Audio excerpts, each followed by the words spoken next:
Bonjour et bienvenue dans l'hebdo de la ville de Valenciennes. Voici les titres développés dans cette édition. Nous reviendrons dans un premier temps sur les résultats des élections européennes, résultats nationaux dans notre circonscription et à Valenciennes plus précisément. Puis nous partirons dans le quartier Ningesser à propos de la réunion publique organisée à l'attention des riverains de la rue Jean-Mermoz, puisque cette rue va être requalifiée. Enfin, nous terminerons dans les quartiers Faubourg de Lille et Saint-Va, l'un pour la fête des voisins, l'autre pour l'inauguration des locaux provisoires de la maison de quartier. Mais d'abord, retour sur les élections européennes de dimanche. Hasard du calendrier, c'est le jour de la fête des mères qu'avait lieu le scrutin. Est-ce la raison du taux d'abstention élevé en France? Il monte à 56,5%. C'est moins toutefois qu'en 2009 où il était de 59,37%. La moyenne de l'abstention dans l'Union est de 56,4% environ. L'enseignement de ce vote en France, c'est l'indiscutable victoire du FN qui fait 25,4% et obtient 24 sièges devant l'UMP qui obtient 21% et donc 20 sièges. Le PS fait 14,5%, 13 sièges. L'Alliance UDI-Modem 10,3%. 7 sièges. Enfin, la coalition du Front de gauche obtient, elle, 6,5% et donc 3 sièges avec 28,89%. C'est donc le Parti populaire européen qui remporte ces élections et obtient 212 sièges.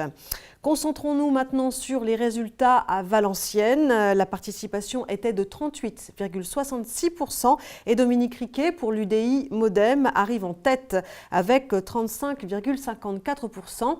Il bat donc Marine Le Pen qui fait 24,23% et qui se place devant l'UMP Jérôme Lavrieux qui fait 10,07%. Arrive ensuite le PS Gilles Pargneux avec 7,71%. La liste Europe Écologie menée par Karima Delli fait, elle, 6,69%. La liste du Front de gauche de Jackie Hénin obtient 5,44%. Pour la circonscription nord-ouest maintenant, c'est à l'image des résultats nationaux. Marine Le Pen arrive en tête avec près de 34% des voix. Le FN fait 3 fois plus qu'en 2009 et aura donc 5 élus qui siégeront, soit la moitié des sièges. Arrive ensuite l'UMP, Jérôme Lavrieux, qui fait 18,75% et donc 2 élus. Le PS, Gilles Pargneux, fait 11,78%. Un élu. Dominique Riquet pour l'UDI Modem fait 9,38%, un élu également. Enfin, Europe Écologie Les Verts, menés par Karima Delli, font 7,15% et donc un élu également. Ce qui fait donc 10 élus au total pour la circonscription nord-ouest dont dépend la région Nord-Pas-de-Calais. Voilà donc pour les résultats des élections européennes en France dans notre circonscription et à Valenciennes. Direction maintenant le quartier Ningesser qui a vu 26 de ses rues requalifiées ces derniers mois. C'est le tour désormais des riverains de la rue Jean-Mermoz de voir leur rue entièrement refaite, d'où cette réunion d'information qui s'est tenue avec eux mercredi dernier. Il s'agit de travaux d'enrobés, de réfection des trottoirs, de remise aux normes de mobilité et d'embellissement. Les riverains ont souhaité que les réseaux soient enfouis, ce qui ne relève pas de la responsabilité de la ville, mais d'EDF, comme l'a expliqué le maire Laurent de Gallet. Il s'agit aussi de ralentir la vitesse des véhicules, d'où le redimensionnement annoncé de la voirie. Enfin, les discussions ont surtout porté sur le sens de circulation de la rue Mermoz. Actuellement, on circule dans le sens de la route d'Aulnoy vers l'avenue de Reims. La ville a proposé d'inverser le sens de circulation pour qu'il ne soit pas le même que celui de la rue Pégou. Les riverains ont demandé que l'on fasse un test de 3 mois qui, s'il ne s'avère pas concluant, se soldera par le retour au sens actuel. On écoute leur réaction sur cette réunion. J'ai bien noté que ça n'était pas définitif. L'idéal, ce serait peut-être de faire un test sur 3 à 6 mois et de voir les répercussions. Et puis si ça ne marche pas, laisser le sens actuel parce qu'effectivement, il y a un potentiel de danger une fois qu'on atteint la route d'Aulnoy parce que malheureusement, il y a des gens qui sont inciviques et qui roulent très très vite sur la route d'Aulnoy. Alors pour le projet, je pense que c'est une très très bonne chose. On était un petit peu les oubliés, on va dire, de ce quartier. Mais là, c'est bien, c'est une bonne chose. Pour moi, surtout, ait du mal à circuler, on va dire, c'est quand même beaucoup mieux. Que les trottoirs soient adaptés, qu'on puisse circuler aussi, qu'il y ait un trottoir bien visible, bien marqué. Parce que le trottoir est très très petit et c'est très très dur de circuler. Donc là, ça m'évitera de rouler sur la route et de pouvoir rouler plus tranquillement. Je trouve qu'il y a eu des propositions très pertinentes, notamment de tester, donc en accord avec les riverains de la rue Pégou, je l'espère de tout cœur, un sens de circulation qui satisfera l'ensemble des riverains. Écoutez maintenant le maire de Valenciennes, Laurent de Gallet. Nous avons dit pendant la campagne qu'on faisait les choses pour eux, mais qu'on les faisait avec eux. Et donc effectivement, moi ce que je veux, c'est qu'au-delà du confort esthétique, du confort de circulation, il y a un confort d'utilisation. Et que si effectivement il s'avère qu'il y a nécessité de modifier le sens de circulation, on le modifiera.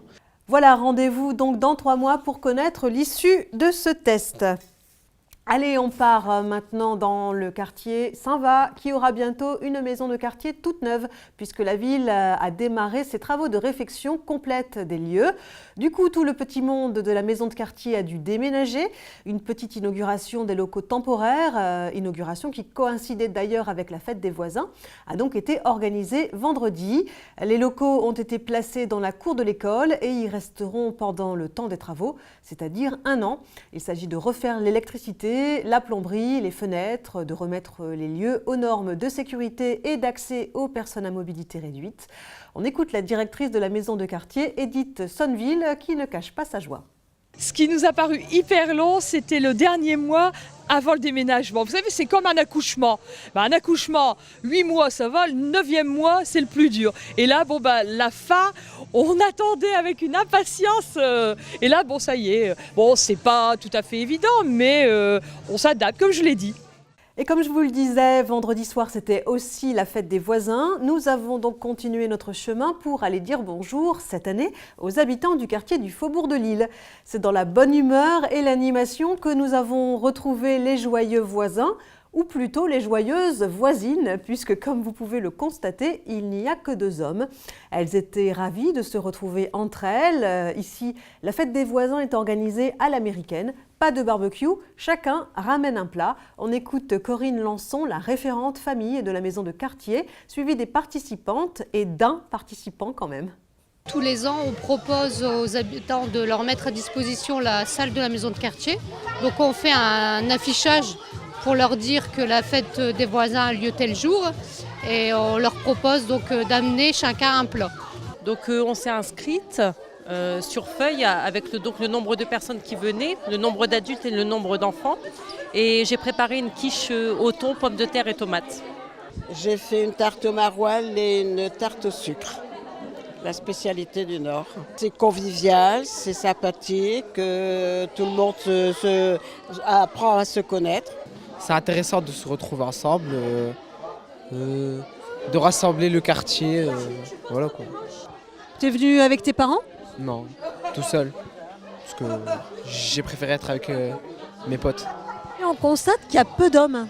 Oui, les mamans, elles aiment bien se retrouver entre elles. Donc il y a quelques hommes qui viennent quand même, mais elles ont pris l'habitude de venir comme ça. Les hommes les laissent venir et eux, ils préfèrent rester à la maison. Vous retrouvez entre femmes comme ça, c'est sympa ? Oui, sympa. Oui, on se raconte nos petites histoires. C'est sympa, on se retrouve, ouais. Je pense qu'ils doivent être à la télé en train de regarder leur foot. Alors c'est sympa de se retrouver entre femmes ? Oui, on s'amuse très bien entre nous. Comme ça, on peut bien blaguer. Retour dans l'hypercentre à l'hôtel de ville qui a accueilli vendredi une centaine d'élèves valenciennois venus recevoir leur permis piéton. Tous les ans, des agents de la police municipale interviennent dans les classes de primaire de Valenciennes pour enseigner aux élèves les règles fondamentales du code de la route quand on est piéton. Ce qui donne lieu ensuite à une cérémonie de remise du permis en présence du maire. Nous avons interrogé les élèves du groupe scolaire Jean Mineur et de Saint-Jean-Baptiste de la Salle sur ce qu'ils en ont retenu. À quoi il sert le permis piéton ? Savoir traverser avec prudence, il ne faut pas courir, regarder à droite et à gauche avant de traverser et se servir de ses oreilles, ses yeux et la bouche. Il faut qu'on traverse comme il faut la route, on attend que le bonhomme y est vert, pour pas qu'on se fasse renverser par une voiture. Ça me peut permettre d'être un peu plus libre quand je vais marcher dans la rue, au moins on sait ce qu'il faut faire. Par exemple?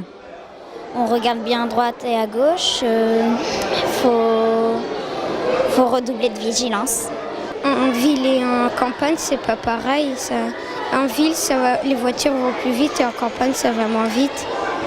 Et qu'est-ce qu'on vous a dit sur le comportement des automobilistes? Des fois, il y en a qui respectent pas les feux rouges. Même si c'est feu rouge, faut attendre parce qu'il y en a qui roulent très vite et ils grillent les feux rouges. On peut se faire écraser ou alors il y a quelqu'un qui peut nous rouler dessus. Est-ce que tu peux nous dire ce que tu vas en faire après? Peut-être le mettre dans ma chambre et puis au moins à chaque fois le soir quand je vais rentrer de l'école, je vais le regarder et puis je vais me dire ce qu'il faut faire dans la rue ou pas. Tu vas le garder ce permis? Ah oui. Où tu vas le mettre? Dans une petite boîte que je garderai jusqu'à ce que quand je serai vieille. Et comme chaque semaine, voici quelques idées de sortie pour votre week-end. Samedi 31 mai, la ville de Valenciennes vous propose une balade musicale avec le groupe d'électro Beat Offender. Il se produira sur la place d'Armes à partir de 14h30. Vous allez pouvoir danser. N'oubliez pas aussi la fête foraine de printemps qui bat son plein sur la place Poterne. Allez en profiter, elle est dans sa plus grande configuration. Et puis n'hésitez pas à aller visiter les Vikings qui ont pris possession du musée depuis la semaine dernière avec la nouvelle exposition temporaire sur l'héritage des invasions vikings dans l'Empire franc. C'est la fin de ce journal. Merci de nous avoir suivis. À la semaine prochaine.